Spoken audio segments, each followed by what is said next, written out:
Question number 19 ഒരു multi concept question ആണ്, ഒരു ജനറൽ സംഭവം അല്ലേ. അതേസമയം ബോർ തിയറിൻ്റെ ഒരു ചെറിയ കോൺസെപ്റ്റും കയറി വരുന്നുണ്ട്. ഓക്കെ, നമുക്ക് നോക്കാം ഈ ക്വസ്റ്റ്യൻ. ഓക്കെ, അപ്പോൾ നമ്മൾ ആറ്റംസ് എന്ന് പറയുന്ന ലെസണിലുള്ള ബോർ തിയറിൻ്റെ ഒരു കോൺസെപ്റ്റ് യൂസ് ചെയ്യുന്നുണ്ട്.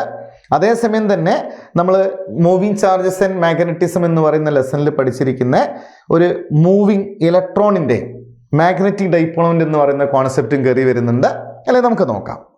An electron moving in nth orbit has magnetic moment mu n. If mu n proportional to n raised to x, the value of x is എന്നാണ് question. അത് നമ്മൾ പഠിച്ചത് magnetic dipole moment of moving electron നമ്മൾ പഠിച്ചത് എന്തായിരുന്നു?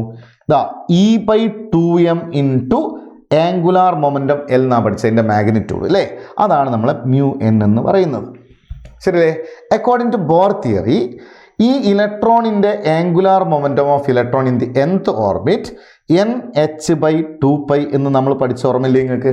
അതിവിടെ substitute ചെയ്താൽ mu n is equal to E/2m into nh/2π എന്നല്ലേ വന്നിരിക്കുന്നത്. നിങ്ങൾക്ക് റിലേറ്റ് ചെയ്യേണ്ടത് mu n റിലേഷൻ അല്ലേ.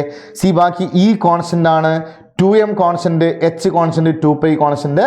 So mu n directly proportional to n ആണ് അല്ലേ. അവർ ക്വസ്റ്റ്യനിൽ പറഞ്ഞിരിക്കുന്നത് mu n directly proportional to n raise to x എന്നല്ലേ പറഞ്ഞിരിക്കുന്നത്.